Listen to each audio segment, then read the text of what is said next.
C'est notre interview du samedi sur Radio Val d'Isère. On retrouve aujourd'hui Cécile Ferrando, la directrice marketing, promotion, communication de Val d'Isère Tourisme. Bonjour Cécile. Bonjour Valentin. Alors bien sûr, on va parler des chiffres de fréquentation de cette semaine, 5e semaine de janvier, dernière semaine de l'intervacances. On tire au but, c'est notre dernière semaine d'intervacances et ensuite on embrayera sur les vacances de février. Donc une très belle semaine, 78,8% de taux d'occupation, c'est très bien. 84 900 nuitées attendues, beaucoup de monde encore une fois pour cette belle semaine. On en profite et puis la semaine suivante, on mettra un peu les gens en congé, je l'ai déjà dit. Parce que pour les vacances de février, justement. Pour la première semaine des vacances de février, qui vont accueillir notre zone et puis toute la zone Bordeaux, Limoges, Lyon, donc tout ça, on aura moins de monde. C'est quelque chose de récurrent pour l'ensemble des stations françaises. On n'arrive pas à hameçonner les clients sur cette semaine-là.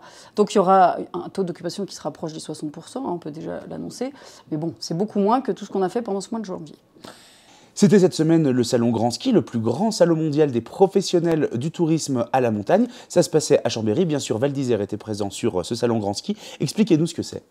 Alors Grand Ski, c'est un salon international qui est organisé par Atout France. Atout France, c'est l'agence de développement touristique de la France. Donc ça n'a pas que pour mission de valoriser la montagne, ça valorise vraiment l'ensemble du produit, on pourrait dire, ou du territoire France et de toutes les activités.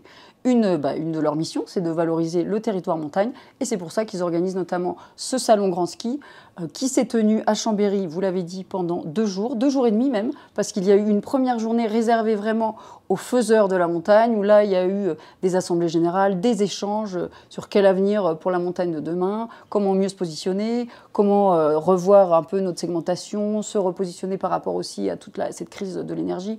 Donc un moment d'échange vraiment pour les professionnels de la montagne française. Et puis ensuite 2 jours où là on a vu le monde entier venir rencontrer les différentes destinations de la montagne et tous les opérateurs français, toutes les destinations françaises. Donc là on parle de plus de 400 tour opérateurs qui viennent du monde entier, qui viennent aussi de France. C'est vraiment des acheteurs, des gens qui viennent comprendre un peu les différentes destinations, qui viennent rencontrer les hébergeurs, qui viennent rencontrer les écoles de ski, les domaines skiables, pour ensuite fabriquer des produits et ensuite proposer cela à des clients finaux dans le monde entier. Ça va de l'Australie à la Corée, au Brésil, mais aussi sur des marchés beaucoup plus proches et qu'on recherche nous aussi, l'Europe et la France aussi, parce que c'est toujours un moment intéressant pour rencontrer des grands opérateurs français qui cherchent des lieux pour implanter leurs produits. Val d'Isère, bien sûr, avait un stand avec, je crois, 18 ou 17 personnes qui avaient fait le déplacement, pas seulement de Val d'Isère Tourisme, puisqu'il y avait également des tours opérateurs, un stand voisin de celui de Tignes, comme depuis de nombreuses années maintenant. Alors, on se déplace effectivement, Tignes, Val d'Isère. On a chacun une partie de stand, parce que chacun emmène aussi avec lui des socioprofessionnels. Nous, côté Val d'Isère, nous étions 14 à représenter notre destination. Donc on avait évidemment Val d'Isère Tourisme. Nous, on est un peu les leaders sur cette opération. On est là pour réunir les hébergeurs, pour les informer, les conseiller. Pourquoi venir à Grand Ski, quel intérêt?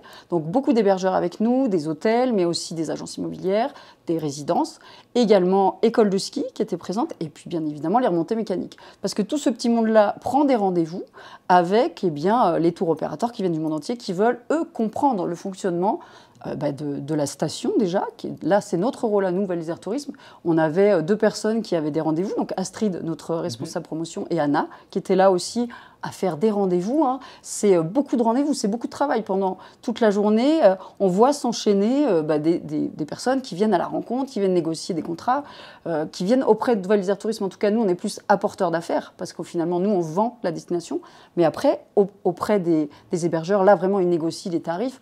On parle bien évidemment de la saison 2023-2024. Là, quand on met en avant les tarifs, on parle déjà... Au minimum, parce que j'imagine qu'on parle aussi après encore... Parfois, par exemple, pour certains pays, on parle à 2 années. Donc on est vraiment dans de la prospective, on prévoit des déplacements de personnes qui viendront effectivement dans 2 saisons d'hiver. Donc c'est toujours très intéressant. Ce qu'on a remarqué cette année, c'était évidemment un retour de nombreux pays qui, on ne pouvait pas les voir les années Covid. Et puis l'année dernière, c'était aussi un peu bancal. Ça avait été décalé, souvenez-vous, en mars, puisque fin janvier, on ne pouvait plus faire cette opération.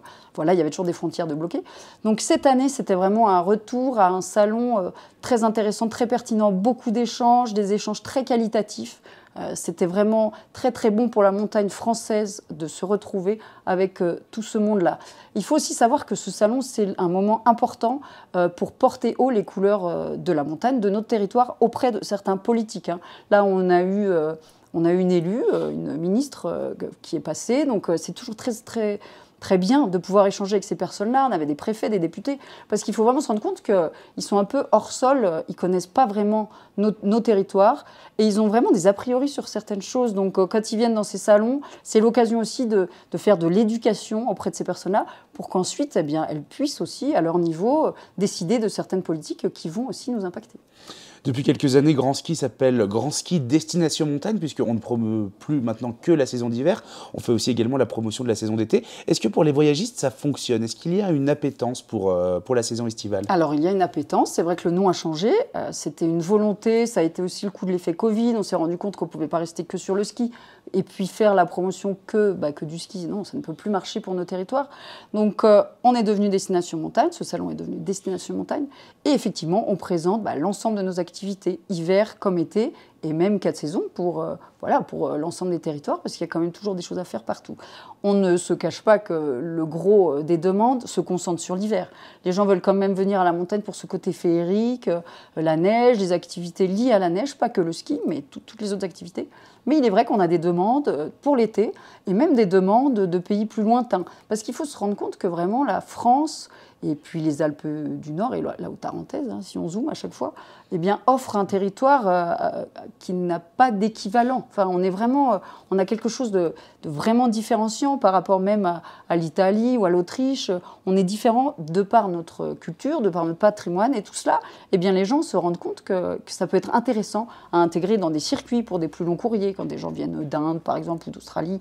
Et on a des demandes même d'Américains, enfin des gens comme ça, des gens très longs courriers, c'est vrai, mais qui restent plus longtemps. Et on a aussi quelques petites demandes sur des destinations plus proches. Donc oui, Destination Montagne fonctionne aussi, valorise aussi l'été, mais c'est vrai que le chemin est encore long si on veut arriver à 50% ou faire basculer sur l'été complètement. Mais c'est toujours très intéressant de pouvoir présenter l'ensemble du territoire et l'ensemble des saisons. Merci beaucoup Cécile, à la semaine prochaine. Merci Valentin, à bientôt.